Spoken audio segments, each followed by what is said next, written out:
Hello दोस्तों, आप कैसे हैं। उम्मीद करते हैं कि आप अच्छे होंगे, स्वस्थ होंगे और बेहतरीन तरीके से पढ़ाई भी करते होंगे। तो दोस्तों, आज के इस वीडियो में हम लोग क्लास 10th का एक इम्पोर्टेंट क्वेश्चन है जो कि मैथ का है।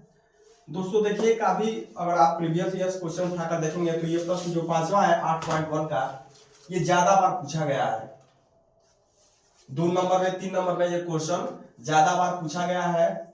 इसको कैसे लगाएंगे, कई ऐसे विद्यार्थी हैं जो समझ नहीं पाते हैं। आज के इस वीडियो में हम लोग इसी को क्वेश्चन को सॉल्व करेंगे। आइए देख लेते हैं। तो सबसे पहले एक बार क्वेश्चन को पढ़ते हैं दोस्तों। देखिए यहाँ पर लिखा है कि यदि सेक थीटा बराबर क्या है 13/12 हो तो अन्य सभी त्रिकोणमितीय अनुपात परिकलित कीजिए। परिकलित का मतलब होता है दोस्तों ज्ञात कीजिए। ठीक, परिकलित का मतलब होता है ज्ञात करना है इसको।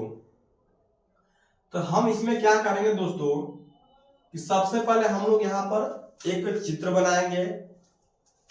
कैसे, यहाँ पर देखिए एक त्रिभुज के आकार का डायग्राम बनाएंगे ऐसे।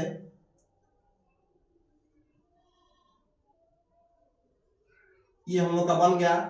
अब इसका क्या करते हैं, नामकरण कर देते हैं। जैसे मान लीजिए इसका नाम ए हो गया, इसका बी हो गया और इसका सी हो गया ना। अब यहां पर देखिए जो सेक थीटा दिया है ये 13/12। तो सबसे पहले सेक थीटा बराबर होता क्या है,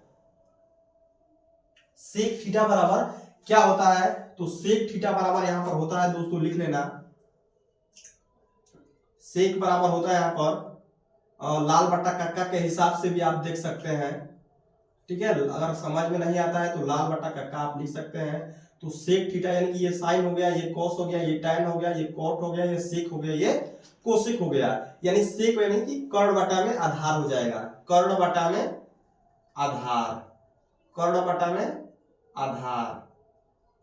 ठीक है, इसको शॉर्ट फॉर्म यानी के बटा में ए भी लिख सकते हैं।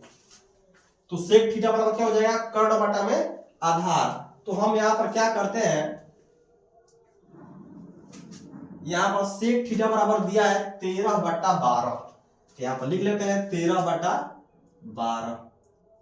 यानी कि जो कर्ण दिया है, कर्ण कितना दिया है 13, कर्ण का मान 13 है।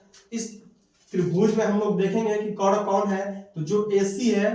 ठीक है, यही क्या होता है, कर्ण होता है। कर्ण हमेशा दोस्तों बता दे कि हमेशा ही बड़ा होता है। लंब और आधार से कभी भी कर्ण हमेशा क्या होता है, बड़ा होता है। अगर ठीक, तो कर्ण का मान दिया 13, तो जो AC है ये क्या हो गया। सबसे पहले यहां पर देखिए जो AB है इसको बोलेंगे लंब, जो BC है इसको बोलेंगे आधार, और जो AC है इसको बोलेंगे कर्ण। इतना समझ में आ गया।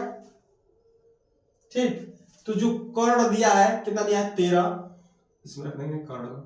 आधार कितना दिया है 12, इसमें रख देंगे 12। बचा क्या, लंब।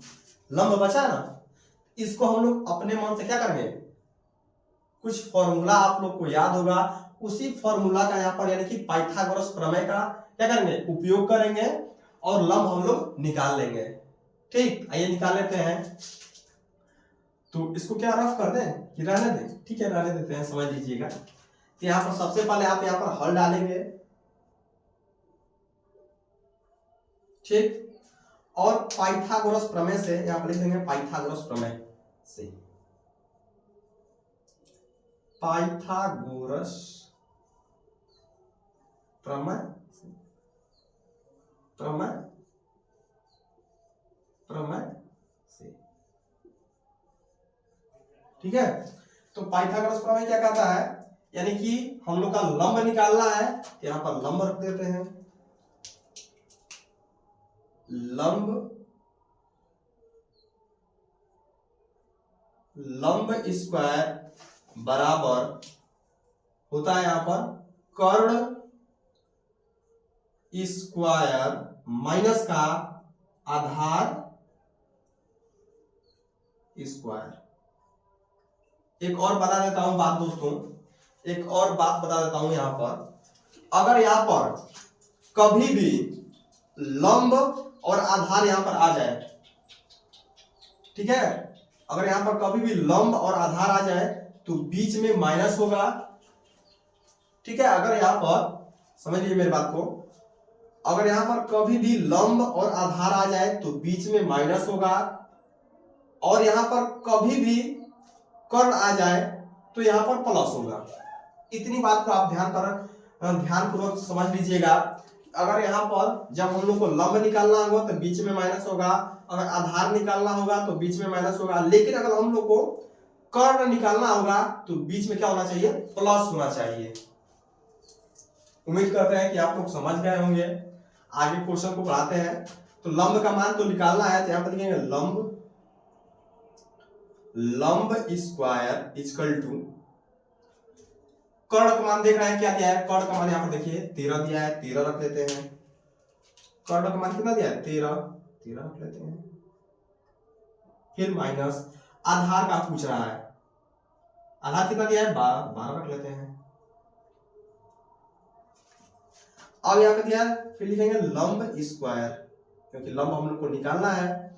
लिखेंगे लंब स्क्वायर, 13 का वर्ग क्या होता है दोस्तों, तो 13 में अगर हम 13 का गुणा भी कर देंगे, ठीक है, तो वर्ग हम लोग का निकल जाएगा। लेकिन अब अगर आप थोड़ा सा जल्दी करना चाहते हैं तो 1 से कम 20 या 25 तक आपको वर्ग याद होना ही चाहिए। ठीक है, तो यहाँ पर 13 का वर्ग होता है 169, 13 का वर्ग क्या होता है 169, और 12 का वर्ग होता है 144। आप 13 में 13 का गुणा कर देंगे तो 169 आ जाएगा, और 12 में 12 का गुणा कर देंगे तो 144 आ जाएगा। अब क्या करते हैं यहाँ पर कि 169 में से 144 को घटाते हैं।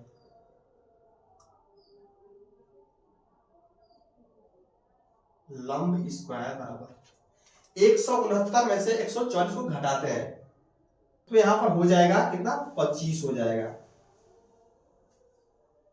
ठीक, कैसे होगा, यहाँ पर देखिए, यहाँ पर घटा दे रहे हैं, 169 में से 144 घटा देंगे तो 9 में से 4 घटेगा 5, 6 में से 4 जाएगा 2, और 1 में से 1 घटेगा 0, 0 का कोई मतलब नहीं है, तो यहाँ पर क्या करेंगे 25 लिख देंगे।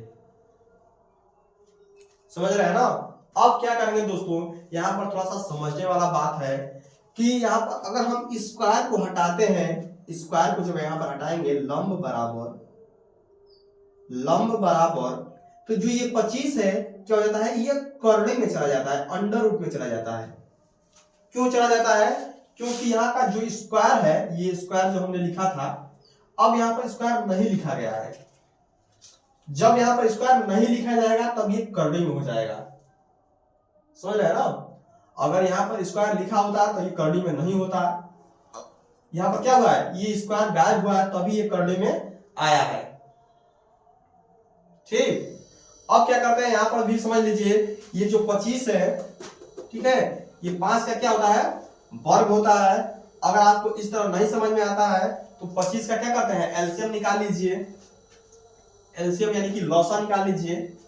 यहाँ पर 25 का लॉसा निकाल कर देखते हैं, 5 25 और 5 एकम 5, तो जिसका जोड़ा बनेगा वो क्या हो जाएगा, कर्णिक से बाहर आ जाएगा। तो 25 का जोड़ा बन रहा है कि नहीं बन रहा है, 2 है। अगर यहाँ पर मान लीजिए, अगर यहाँ पर 5 और 3 होता है तो क्या होता है, 5 दिया 15 गुणा करके ये कर्णी में ही हो जाता है, कर्णी में ही 15 लिख देते हैं। लेकिन यहाँ पर क्या हो रहा है, यहाँ पर 5 5 दोनों सेम आ रहे हैं, इसलिए क्या होगा, ये जो 2 5 है, ये जो 2 5 है, इसको 1 5 लिखा जाएगा। जो यहाँ पर 2 जोड़ा बन रहा है ना, इसको हम लोग क्या करेंगे, यहाँ पर केवल 1 5 लिखेंगे। यहाँ पर लिख दे रहे हैं दोस्तों, लंब बराबर 5, केवल 1 5 लिखेंगे। जिसका 2 जोड़ा बनेगा उसमें से बस 1 लिखना है। अगर मान लीजिए 3 का जोड़ा बन रहा था, ये 3 का जोड़ा है, इसमें से केवल 1 3 लिखेंगे। अगर यहाँ पर मान लीजिए एक और 3 आ गया, 1 3 को बाहर निकाल देंगे और 1 3 को कर्णी में कर देंगे, ऐसे कर देंगे। अगर मान लीजिए यहाँ पर फिर एक और 3 आ गया, तब क्या होगा, इस 3 को भी क्या करेंगे, यहाँ पर निकाल देंगे बाहर और गुणा कर देंगे, 3 लिखे 9, ये आ जाएगा। जिसका जोड़ा बन जाएगा वो कर्णी से क्या हो जाएगा, बाहर बन जाएगा, बाहर आ जाएगा। जिसका जोड़ा नहीं बनेगा वो अंडर रूट यानी कर्णी के अंदर ही रहेगा। ये तो हम लोग का क्या निकल गया, लंब निकल गया। कितना निकला है, 5 निकला है। लंब कितना निकला है, 5 निकला है। ये लंब 5 हो गया, कर्ण 13 हो गया और आधार 12 हो गया।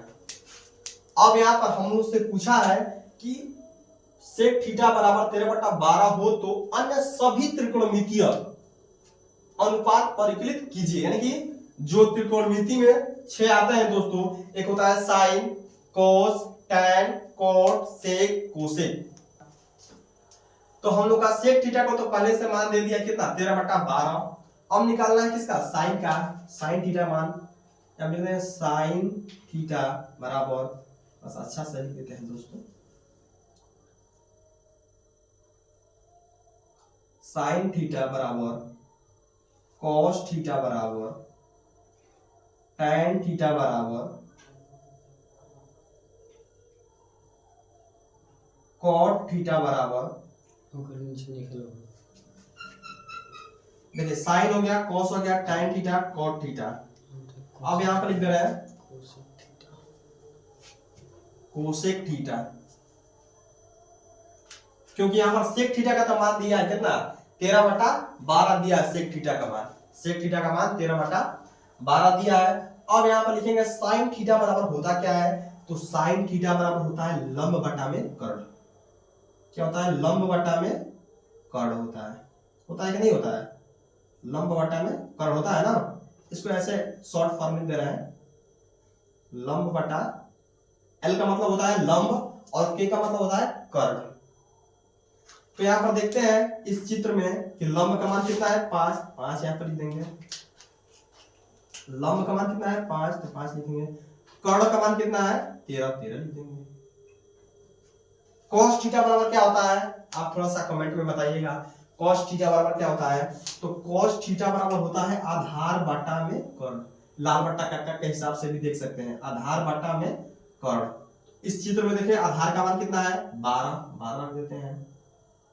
कर्ण का मान कितना है, 13 रख देते हैं। ये कितना आसानी से निकल रहा है कि नहीं निकल रहा है। फिर यहाँ पर देखिए tan थीटा बराबर क्या होता है, तो tan थीटा बराबर होता है लंब बटा में आधार। क्या होता है, लंब बटा में आधार, यानी कि L बटा में A। तो लंब कितना दिया है इसमें, 5 दिया है, 5 कर लेते हैं। आधार कितना दिया है, 12 कर लेते हैं। निकालना है cot थीटा का। cot थीटा दोस्तों क्या होता है, tan थीटा का जस्ट उल्टा होता है। यहाँ पर 5/12 है तो हम लोग 12/5 लिख सकते हैं। नहीं विश्वास है तो हम ऐसे भी लिख सकते हैं, जैसे cot थीटा बराबर होता है आधार बटा में लंब होता है। इसमें देखिए आधार क्या है, 12 लिख लेते हैं। लंब क्या है, 5। आप यहां पर भी मिला सकते हैं कि जस्ट इसका tan का उल्टा होता है, तो ये 12 हो गया ऊपर, 5 इससे भी निकल सकता है। फिर यहाँ पर सेक थीटा, देखिए सेक थीटा का मान यहाँ पर दिया है 13/12, पहले से ही दिया है, कुछ नहीं करना है, यहाँ पर लिख देना है 13/12।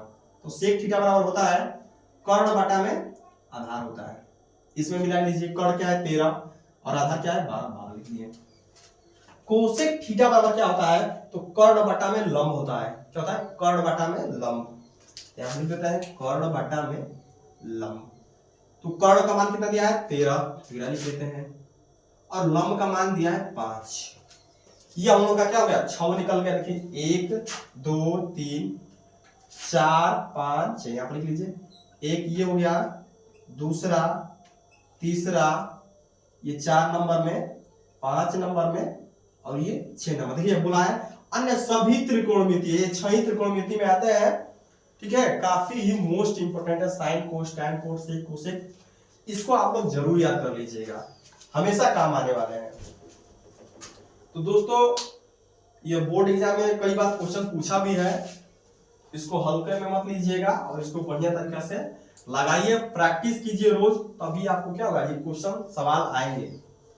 मैथ का मतलब होता है कि आप प्रतिदिन डेली प्रैक्टिस कीजिए। अगर प्रैक्टिस नहीं करते हैं तो कोई भी हो, उससे क्या होता है, क्वेश्चन नहीं बनेगा, भूल जाता है। फॉर्मूला को भी दोहराइए। ठीक है, उम्मीद करते हैं कि आपको ये क्वेश्चन अच्छी तरीके से समझ में आ गया होगा।